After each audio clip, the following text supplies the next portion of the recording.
What you're about to see is a snippet from one of our live weekly group coaching calls that we do with our clients.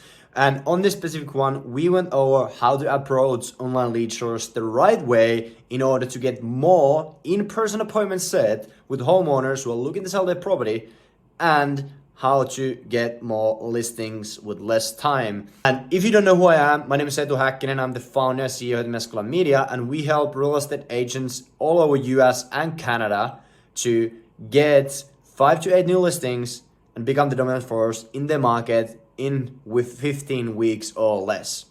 Hopefully you'll get value out of this, and I'm looking forward to seeing you on the next one.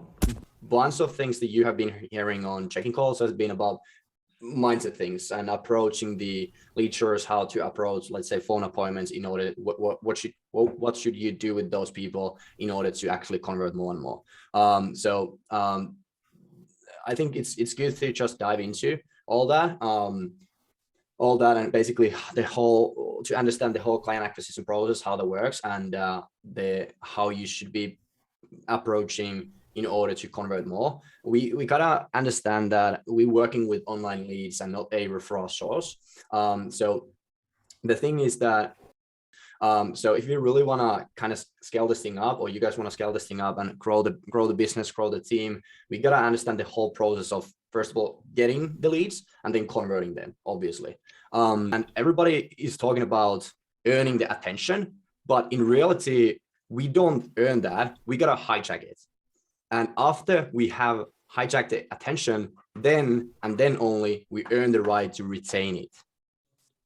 And basically how we do that is simply just providing enormous amount of value to the leads we are generating, helping them by actually helping them, meaning going into the homes, doing, in this case, for example, the evaluation, finding out if you can genuinely help them with their dreams, pains, and all that stuff. And in most cases, we can, if you just find a way. The timing might be off with some people, but in reality, we can at some point in time. So we gotta just nail down the sales process and approach this whole thing step by step. So when we get lead on the phone with you, basically your goal is to set up in-person appointment, build up a bit of rapport, ask questions, and then setting that in person. You don't try to, I heard that some people are trying to basically sell over the phone. And try to get the listing then and there. But that's not the goal. The goal is to sell the in-person meeting with the person, and then there we can try to figure out how we can get the listing, if we even can at that point in time. And it's all right that the first meeting won't go that well, that you don't get the listing then and there, but find a way to basically advance the deal. And what I mean by that, you find a way to schedule a follow-up meeting so that you can start building up the relationship with them, and you can basically go back to the drawing board and figure out how you can help that person. And if you can, then you do whatever needs to be done to help the person. That's basically my mindset on all that. And I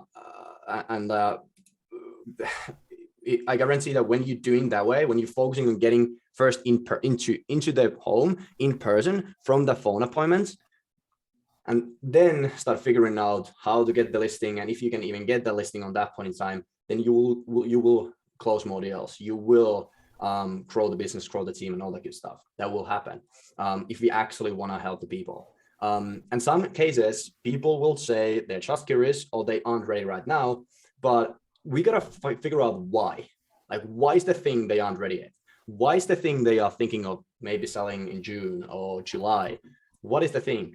And the reason is not that you try to basically sell yourself them at that point in time and get the listing, but the main reason for figuring that out is that now you know how you can follow up with them and how you can build a relationship with them, so that when they are ready, they will work with you. And at the same time, if we just focus on the lead that is provided to us and not what other opportunities that is providing at that point in time, we're going to lose so much business, because when we're doing this thing the right way and building the relationship with them, despite they go with you right now, right then and there, they will actually see that you are the professional, and they see that you're genuinely trying to help them. They will refer you out.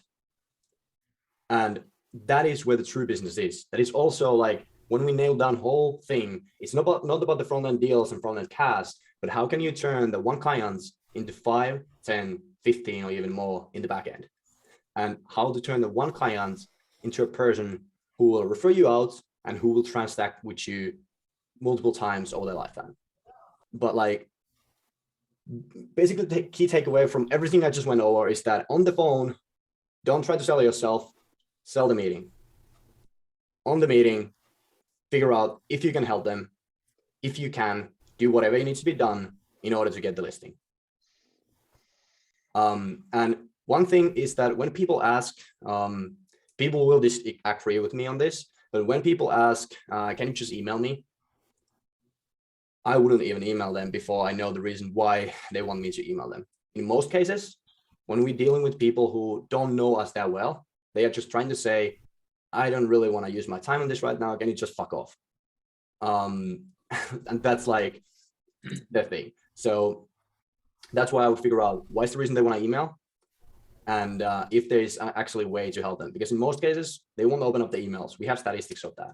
And if you're using some level of email providers when you're sending CMAs, for example, or whatever to the leads over email, you will see that they won't open the emails in most cases. Some people do, some people don't.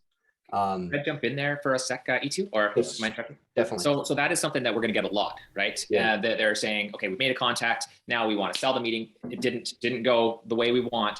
And they're saying, just email me the valuation. So that's an objection.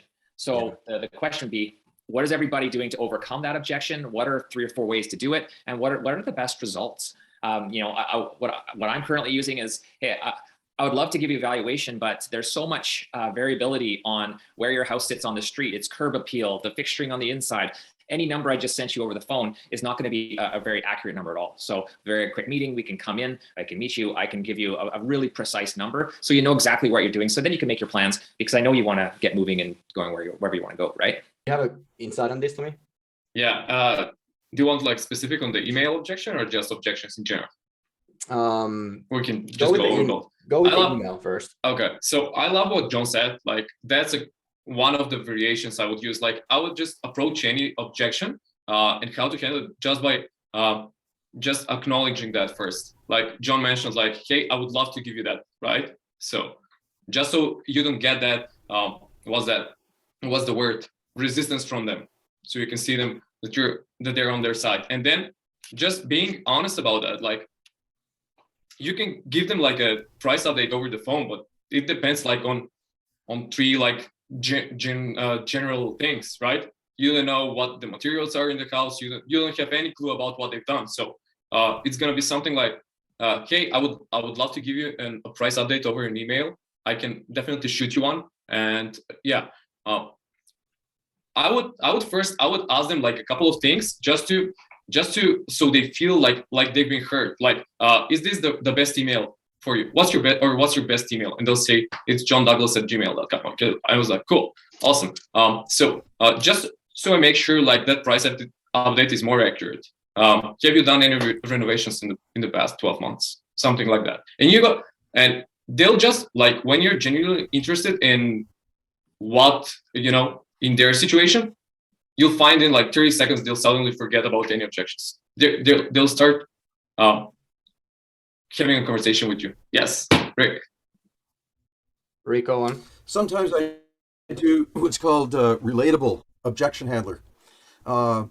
Hey, John. Hey, how's it going, Rick? I certainly understand, but hey, John, do you own a car? Yeah, I have a car. Yeah, absolutely. You know what? Let me try and put a price on your car. What year is it? What make is it? Oh, it's a Ford F-150 2021. That's a fairly new vehicle.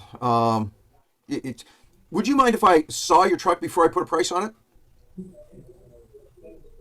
John, you see where I'm going with this. I need to see your house. Yeah. Before I can put a price on it. The condition of your house, the location of your house. It's the same as if I was going to try and put a price on your truck, if you were thinking of selling it or I was thinking of buying it or whatever.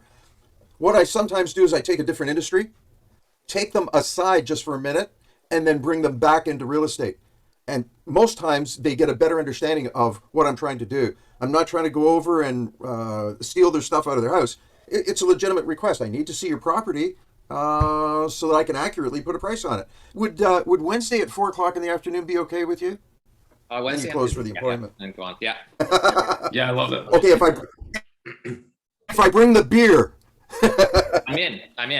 Yeah. I love that. I love that. Like, don't let it, after you, whatever you do with the objection, at the end of the day, it doesn't even matter. You just need to like address it and get the conversation flowing, you know, just don't leave it like hanging. Don't leave it like, yeah, I'll definitely send you that email, and just go silent, because they'll find a way to give you another objection or something. So what Rick said is like totally on point. Like, when is a good time to XYZ? So just transition to that. I love that. And so basically just like acknowledging what they said to you, then basically putting that aside, asking a couple questions to make it easy for them to reply. That's like my framework. And then just like basically closing for the appointment, because they don't even remember the objection they had in their heads anymore, because you just open up the conversation and had the conversation with them and actually listen them out. So that's good. That was really good. Kapil has something. Yeah, basically, I think the question you want to ask them, first of all, is, you want to know how motivated they are, right? And so I like to find out, okay, are you guys planning on selling, or are you planning on refinancing? So you want to find out what their purpose is. I don't want to waste my time as well. It takes me, 60 minutes or 90 minutes of my day. It's a waste of my time. I can spend the time somewhere else. So what I usually do is, I'll find out, okay, are you guys planning on moving, or do you're planning to refinance? If you're planning to refinance, sure, we can give you a ballpark figure. But if you are planning on selling, listen, each house is very unique, right? Because each house is super unique, it's very hard for me to give you a valuation over the phone. I need to come in, to take a look at the product before I can say anything. And, they're like, oh, we have these upgrades, we have that upgrades. I'm like, yeah, so did the house that got sold, but each house is unique. Right. Anyways, listen, I'm going to be in the area. I'm actually in the area tomorrow at 6 o'clock, showing a house to another client. So I'm in the area. It's going to take me 5 minutes. Is it okay for me to come by, take a quick walk? And 90% of the time, they'll be like, oh, you're in the area. I'm like, yeah, I got a buyer. I'm showing a house down the street from you guys. They're like, yeah, sure. Come by, take a look. So that's how I get my step in the door with that type of objection. Yeah. But you need to know what their motivation is at the same time. Like, if their motivation is refinancing, they're not going to sell. Why am I going to go waste my time? Yeah, true. And that's like, also when people are like, if they're saying, I'm just curious, that's actually a question I would recommend asking what Kapil just said. Like, cool, so why are you curious? Like, are you thinking of maybe selling, or like just refinancing, or like why looking for the value? What's the purpose? Yeah. So that way, when you know that, you can just dive into that and have the conversation. But yeah, you got to make the close for the appointment really easy to say yes.